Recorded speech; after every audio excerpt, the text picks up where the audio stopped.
আসসালামু আলাইকুম রহমতুল্লাহি বারাকাতু। সুপ্রিয় দর্শক, একটা আহ, হাস্যকর বলবো নাকি আসলে সত্য নাকি মিথ্যা যাচাই বাছাই না করে তো আসলে বলতে পারছি না। তবে কতগুলো প্রশ্নের তৈরি জন্ম দিয়েছে। যে প্রশ্নটা হলো যে ওই যে আদ্রিনা মাহি, এই মেয়েটা নাকি আন্দোলন করার সময় ছাত্রলীগ কর্তৃক ধর্ষিত হয়েছে। খুবই বড় গুরুতর অভিযোগ। এখন এই মেয়েটা সম্বন্ধে আজকে একটা ভিডিও একজনের কাছে দেখলাম। তার পরিচয় দিল না উনি। সমকালের একটা রিপোর্ট দেখলাম, সেটাতে উনি ইন্টারভিউ দিয়েছেন যে ওই আদ্রিনা মাহি একজন নাকি প্রস্টিটিউট। এখন একজন প্রস্টিটিউট যদি প্রেগনেন্ট হয়ে যান, এর দায়ভারও ছাত্রলীগের উপরে, নিষিদ্ধ ঘোষিত ছাত্রলীগের ঘাড়ে দিয়ে দিলেন। এখন কথা হলো যে উনি যে দাবিটা করেছেন যে আন্দোলনের সময় তাকে কোনো একটা জায়গাতে গোপন আস্তানায় ছাত্রলীগের কর্মীরা তাকে নিয়ে গিয়ে ধর্ষণ করেছে এবং এই নিষিদ্ধ ঘোষিত সংগঠনটি ধর্ষণের মাধ্যমে তাকে প্রেগনেন্ট করে দিয়েছে।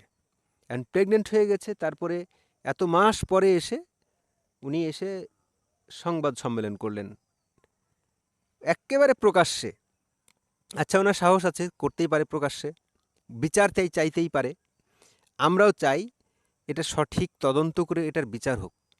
তবে যে হাস্যরস তৈরি হয়েছে এই বিষয়টা নিয়ে, মানে যারা সমন্বয়কারী আছে সে বলছে তার সমন্বয়কারী তাদেরকে বলেছে, সমন্বয়ক, নারী সমন্বয়ক, পুরুষ সমন্বয়ক, তাদেরকে নাকি সে বলেছে।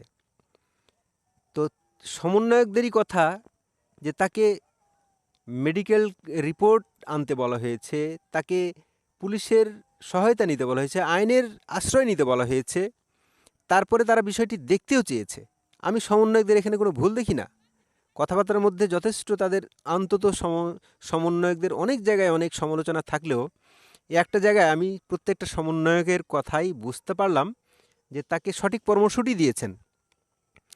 আদৌ এই যে আজকে একটা মেয়ে, নাম পরিচয়হীন যে মেয়েটি সাক্ষাৎকার দিলেন আদ্রিনা মাহি সম্বন্ধে, যে উনি মেয়েটা আসলে আগে থেকেই প্রস্টিটিউট একটা মেয়ে। কারণ আগে থেকেই যদি প্রস্টিটিউট একটা মেয়ে হয়, অন্যের দ্বারা যদি সে, এটাকে তো ধর্ষণ বলে না, স্বেচ্ছায় তার নিজের বাড়িতে নাকি নিচতলায় থাকতেন উনি, আর উপরতলায় নাকি কিছু লোকজন থাকতো। তো এই বাড়িতে পুরোটাই সে ভাড়া নিয়ে থাকতো। এখন এই ব্যবসা নাকি সে গত 3-4 বছর যাবৎ করে। তাহলে এই প্রস্টিটিউশন যদি গত 3-4 বছর যাবৎ করে, যে নারীটা সাক্ষাৎকার দিলেন সে তো ভয়ঙ্কর আর একটা অভিযোগ তুলেছেন। তাকেও নাকি তার সমস্যার কথা বলেছিলেন যে আমার অর্থনৈতিক অবস্থা খুবই খারাপ যাচ্ছে। এই মাহিকে বলার পরে তখন বলেছিল যে আমাদের বাড়িতে আসো। তার বাড়িতে গিয়েছে, তার বাড়িতে গিয়ে তার দুঃখ দুর্দশার কথা বলতে গিয়ে তাকে নাকি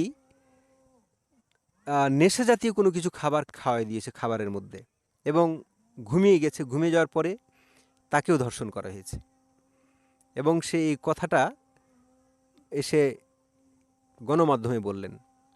তাহলে এই একটা আদ্রিনা মাহি পুরো 24-এর গণ অভ্যুত্থানকে এমন একটা বিতর্কিত কর্মকাণ্ড করে ফেললেন।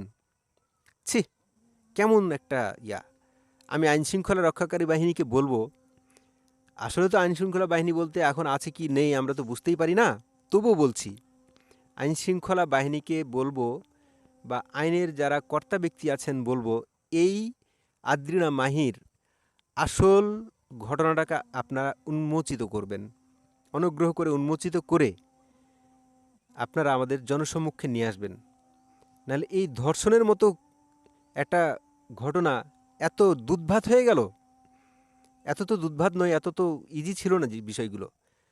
যখনই কোনো ধর্ষণ হতো খুব র্যাপিডলি পুলিশ প্রশাসন গিয়ে এটা ব্যবস্থা নিয়েছে। যা হোক দর্শক, আপনারা ভালো থাকবেন, সুস্থ থাকবেন। কথা হবে অন্য কোনো একটি ভিডিওতে। চ্যানেলটি নতুন, সাবস্ক্রাইব করে সাথে থাকবেন। আসসালামু আলাইকুম রহমতুল্লাহি ওয়া বারাকাতুহু।